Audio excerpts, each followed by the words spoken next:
Rio Grande do Sul aumenta alerta para um possível agravamento das cheias com as tempestades que voltam a atingir o estado. E você vai ver também. Brasil pode ter que deslocar 3 milhões de pessoas por causa dos eventos climáticos extremos nos próximos anos. Casos respiratórios causados por influenza e vírus sincicial mantêm estado de alerta em todo o país. Rússia lança ofensiva terrestre na região ucraniana de Kharkiv. Bombardeios massivos provocam a retirada da população da região. Êxodo também em Rafah. Mais de 100 mil pessoas fugiram da cidade palestina em busca de segurança em outras partes da faixa de Gaza. Essas e outras notícias você confere a partir de agora. Olá, chegamos ao vivo em plena tarde de sexta-feira para te contar os assuntos que estão em jogo no Brasil e no mundo. Agora são 13 horas e 4 minutos pelo horário de Brasília. Seja muito bem-vindo. Os temporais voltam a atingir o Rio Grande do Sul. A expectativa é que os acumulados podem superar os 150 milímetros no fim de semana. Destacamos aqui que, além da situação preocupante na região metropolitana, as precipitações nas bacias que abastecem o rio Guaíba podem agravar ainda mais a tragédia que toma conta do estado gaúcho. O governador Eduardo Leite alertou para que a população de áreas de risco não retornem para as regiões evacuadas. E olha só, quase 2 milhões de pessoas já foram afetadas nas enchentes que completaram 12 dias nesta sexta-feira. Segundo a Defesa Civil, as chuvas deixaram até agora 337 mil desalojados, 116 mortos e 143 desaparecidos. Até agora, foram resgatadas mais de 70 mil pessoas e cerca de 10 mil animais. O Instituto Nacional de Meteorologia informou que os temporais devem ser mais intensos no centro-leste e no nordeste do estado. A previsão é que os acumulados de chuva entre sexta e segunda-feira superem os 150 milímetros em boa parte do Rio Grande do Sul. A região metropolitana de Porto Alegre, já muito atingida pelas enchentes, também deve registrar grandes volumes de água até segunda-feira. As chuvas nesse local são preocupantes, porque é onde se encontram algumas das principais bacias de captação do Rio Guaíba. Com os níveis já muito elevados, novos temporais podem agravar ainda mais as inundações no estado. Como o grande volume de chuvas esperado para os próximos dias, o INMET emitiu alguns alertas meteorológicos para a metade norte do Rio Grande do Sul, incluindo cidades como Porto Alegre, Canoas, Caxias do Sul, Santa Maria e Passo Fundo. Nesses locais, as chuvas podem superar os 100 milímetros por dia.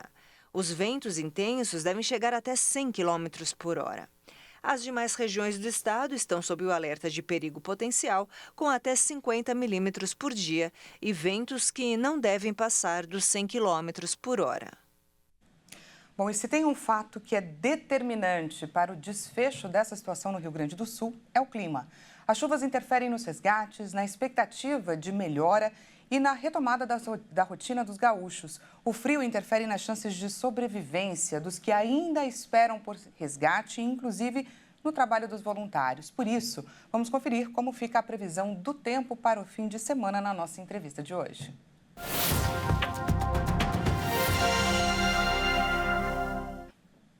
Recebemos agora a doutora Natália Pereira, que é meteorologista e diretora executiva da Catavento. Doutora, seja muito bem-vinda novamente aqui no nosso espaço.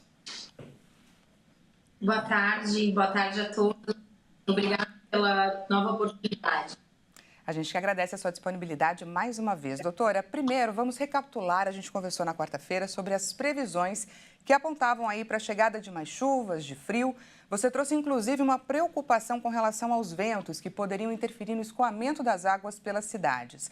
A preocupação maior era com a região sul do Rio Grande do Sul, em locais que ainda não haviam sido afetados. Essa previsão, doutora, se confirmou? Sim, infelizmente nós ontem tivemos um dia de maiores cheias aqui no sul do estado, porque essa água toda que está em Porto Alegre, ela segue descendo, e ontem foi um dos maiores volumes em que o estuário da Lagoa dos Patos registrou. E isso causou uma inundação numa parte muito significativa da cidade, não somente aqui em Rio Grande, mas em Pelotas, em São Lourenço do Sul também. Infelizmente, as notícias que nós trazemos, a informação da previsão do tempo, é que piore esse cenário. Doutora, a grande preocupação dessa sexta-feira e também para o fim de semana é com os acumulados que podem aí superar 150 milímetros. Quais as regiões, Natália, que merecem maior atenção das autoridades? Isso com relação à previsão de chuvas e também com relação à situação local. Afinal, há locais, há regiões extremamente destruídos que qualquer gota a mais de chuva já pode causar aí um grande estrago. Infelizmente, Daniela, o que acontece? Nós, tirando a região oeste do estado do Rio Grande do Sul, todas as regiões estão em estado de alerta, porque nós temos sim, como vocês mencionaram anteriormente, a previsão de acumulados em torno de 200 milímetros, em alguns locais pode até passar de 200 milímetros, na região do Vale do Taquari, região metropolitana, Passo Fundo, Caxias do Sul, Santa Maria também, e toda essa precipitação acaba desaguando lá em Porto Alegre. Então, ontem nós tivemos uma redução do nível do Rio Guaíba, no entanto, esse valor vai aumentar nos próximos dias em função dessas novas chuvas. Aqui para o sul do estado, nós temos previsão em torno de 50, 70 milímetros para os próximos dias e a mudança do vento para sul, o que impede a saída dessa água na saída aqui da cidade, né? Então, esse vento sul represa a água dentro da lagoa, fazendo com que as inundações sejam maiores ainda, né? Que atinjam regiões onde ela ainda não atingiu, infelizmente. Inclusive, teve uma fala agora do governador Eduardo Leite que orientou as pessoas que já saíram das regiões de risco para que elas não retornem por conta desse alerta aí de mais chuvas. Doutora, há uma previsão de que a chegada de várias frentes frias no sul do país seja capaz de romper aquele bloqueio atmosférico que atua aqui na região centro-oeste e sudeste do país desde o dia 22 de abril, lá pelo meio da semana que vem. Apesar de pensarmos que essa notícia pode ser boa, afinal, teremos com isso temperaturas mais amenas, de que forma isso pode acontecer? A gente precisa ficar em alerta?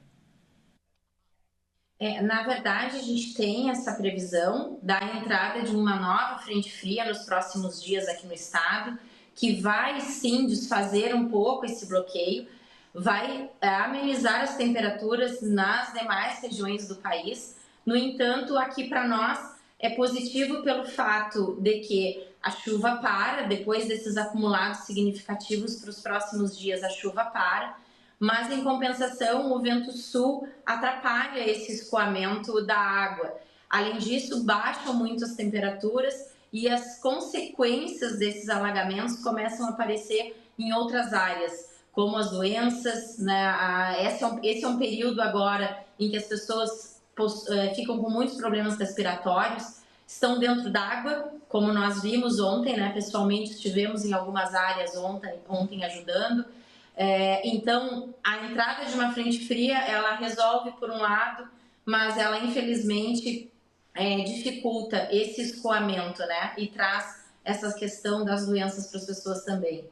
Pois é, e a gente continua acompanhando a cada dia essa situação de perto e orando para que tudo isso melhore urgentemente. Conversamos com a doutora Natália Pereira, que é meteorologista e diretora executiva da Catavento. Muito obrigada pela sua participação mais uma vez aqui no nosso espaço. Imagina, obrigada e bom dia a todos. Até mais.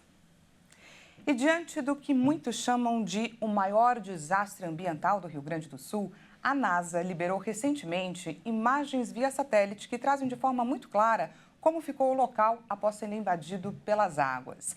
Como você acompanha agora nessas imagens, elas mostram, gente, a visão do espaço sobre as inundações nessas terras gaúchas. Ao ver essas imagens, a gente consegue ter a dimensão da proporção dessa tragédia. Vemos a água do rio Jacuí invadindo aí o centro da capital, nessa região coberta com a cor marrom, indicando o caminho das águas cheias de lama e onde ainda há uma grande concentração destas águas. E essa sensação fica ainda mais clara quando comparamos com imagens de toda uma área que se estende do rio Jacuí da região de Porto Alegre e destaca também a Lagoa dos Patos. Os registros, gente, foram feitos em 2 momentos diferentes, em 20 de abril e no dia 4 de maio. Vamos ver agora a diferença. A primeira imagem, gente, nessa primeira imagem vista, a gente já percebe que toda a parte à esquerda está mais verde, mostrando aí o antigo normal dessa região. E à direita a gente coloca a imagem do dia 4 de maio para que você veja melhor a fotografia com o excesso das águas tomando as cidades e áreas rurais, passando aí por quilômetros e quilômetros de extensão. Bom, por essas imagens da NASA, não restam dúvidas que estamos diante de uma das, se não da maior tragédia que já aconteceu no Rio Grande do Sul. E veja a seguir, Rússia lança ofensiva terrestre na região ucraniana de Kharkiv. Bombardeios massivos provocam a retirada da população da região. E ainda, em Rafah, mais de 100 mil pessoas fugiram da cidade palestina em busca de segurança em outras partes da faixa de Gaza. A gente volta já já. Não perca!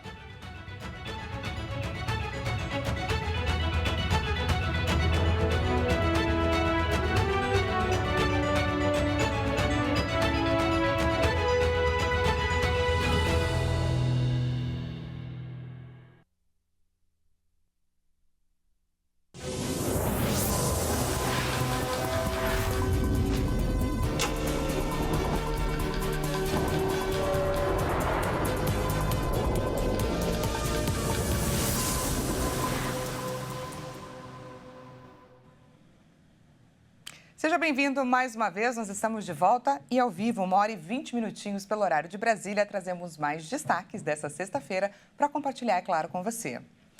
Há um estudo que indica que tem ainda mais eventos como esse que estamos acompanhando no Rio Grande do Sul por vir. No Brasil, 3 milhões de pessoas podem ter que se deslocar por causa dos eventos climáticos extremos nos próximos anos. O estado do Rio Grande do Sul deve ser um exemplo dessa movimentação forçada de pessoas em larga escala. A estimativa é que a médio e longo prazo, o Brasil pode ter que mudar o lugar de moradia mais de 3 milhões de habitantes por causa da disposição em ser influenciado por eventos climáticos extremos. Um levantamento de 2018 do Centro Nacional de Monitoramento e Alertas de Desastres Naturais calculava 2 milhões de pessoas morando em áreas de altíssimo risco de inundações, deslizamentos e encostas e que precisariam ser removidas. O número levava em conta a análise de 825 municípios com base nos dados do censo de 2010. Agora, um novo estudo considerou para mais de 1.900 municípios. O censo de 2022 será tomado como referência de base populacional. As pessoas que têm de deixar o local onde vivem por causa de eventos naturais extremos são consideradas por parte dos estudiosos do tema como refugiados climáticos. Nos últimos anos, o Brasil colecionou casos de áreas atingidas por eventos extremos e que tiveram as populações deslocadas. São Sebastião, em São Paulo, por exemplo, enfrentou fortes chuvas em 2023 e houve áreas com construções impedidas após isto. Situações semelhantes foram vistas também no Recife, no sul da Bahia e no norte de Minas Gerais. E o novo boletim Infogripe da Fiocruz fez um alerta sobre o número de casos de influenza A e do vírus sincicial respiratório. De acordo com o relatório, até o dia 6 de maio, os óbitos registrados nas últimas 4 semanas por influenza já se igualam aos dados de mortes por Covid nesse mesmo período. A infectologista doutora André Almeida comenta o assunto. Vamos ouvi-la. O Ministério da Saúde alertou agora sobre um aumento expressivo de quadros de síndrome respiratória aguda grave. Esses quadros são promovidos basicamente por 3 vírus. Para crianças de menos de 2 anos de idade, importantemente é o vírus sincicial respiratório, levando as crianças para os prontos-socorros com quadros, parece com asma, um quadro gripal, e esse quadro pode deixar sequelas na criança e necessidade de internação em unidade de terapia intensiva. Também temos um aumento expressivo de gripe, pelo influenza A, que está levando pacientes em grande quantidade às unidades de atendimento emergencial e precisando de internação e médica. E não podemos esquecer a Covid, que não nos deixou, vai ficar para sempre na convivência com a gente, esse vírus, SARS-CoV-2, e um aumento de óbito, principalmente na população idosa, pelo vírus do SARS-CoV. Eu gosto de lembrar sempre que o Ministério da Saúde liberou a vacina contra a gripe para toda a população brasileira com mais de 6 meses de idade. Isso é importante que as pessoas procurem os postos de saúde, porque essa vacina é segura e ela vai proteger contra o vírus da influenza, que é um dos principais causadores dessa síndrome respiratória aguda grave. Hoje a cobertura vacinal no Brasil está muito baixa, menos de 20%. Então, o que a gente pede à população? Procure o posto de saúde, toma sua vacina de gripe. Se você tiver com quadro respiratório, febre, tosse, espirrando, faça o seu isolamento social, use máscara e lave bem as mãos. Esse ensinamento da Covid deve permanecer para sempre para a população. E vamos de destaque internacional. A Ucrânia denunciou nesta sexta-feira que a Rússia lançou uma ofensiva terrestre em Kharkiv. Segundo as autoridades locais, milhares de pessoas estão sendo retiradas da região por conta dos bombardeios massivos. Paralelamente, uma fonte do comando militar ucraniano declarou que as forças de Moscou entraram 1 quilômetro em território ucraniano e tentam continuar avançando. Moscou quer criar uma zona de segurança na área para evitar que a Ucrânia bombardeie a região russa de Belgorod. O Ministério da Defesa disse que as forças russas tentaram romper as linhas de defesa ucranianas com a ajuda de veículos blindados, sem esclarecer o local exato deste ataque, e garantiu que as ações foram repelidas, mas que continuam combates de intensidade variável e que foram destacadas unidades de reserva para reforçar a defesa da zona.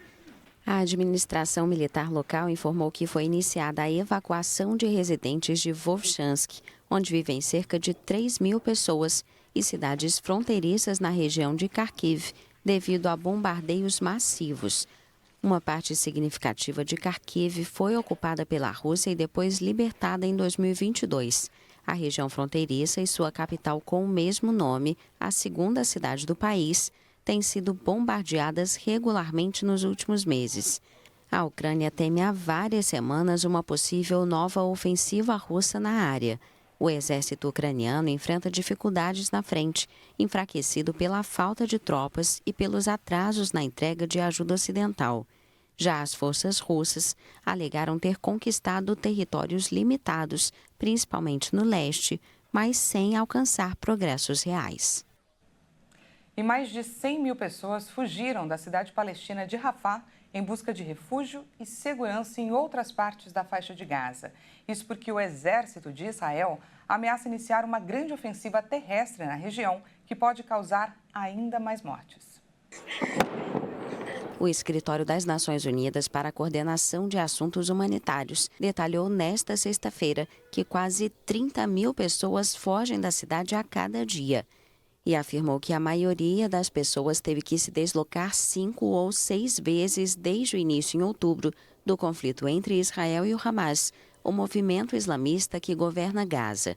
As delegações de Israel e do Hamas abandonaram as negociações indiretas no Cairo, sem alcançar um acordo de trégua na faixa de Gaza, onde prosseguem os bombardeios israelenses. Equipes observaram disparos de artilharia israelense contra a cidade de Rafah e testemunhas relataram bombardeios na cidade de Gaza e em Jabalia, no norte do território.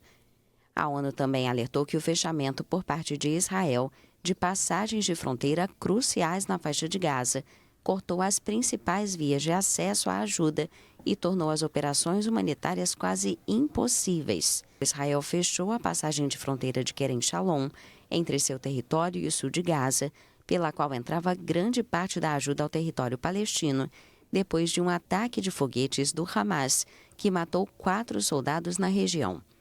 O exército israelense ordenou posteriormente a evacuação dos bairros da zona leste de Rafah e tomou o controle da passagem de fronteira entre esta cidade do sul de Gaza e o Egito, que também foi fechada.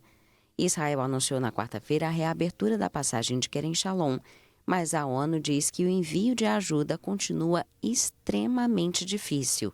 E o ponto de controle de Rafah, por onde entra todo o combustível utilizado em Gaza, continua fechado.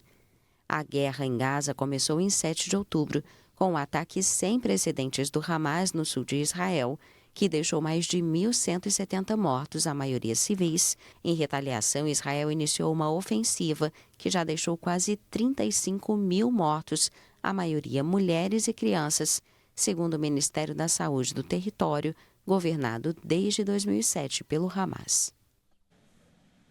E hoje tivemos tanto a convocação da seleção masculina de futebol para a disputa da Copa América, quanto a convocação da seleção feminina para os amistosos contra a Jamaica, que servirão aí como um preparatório para os Jogos Olímpicos de Paris.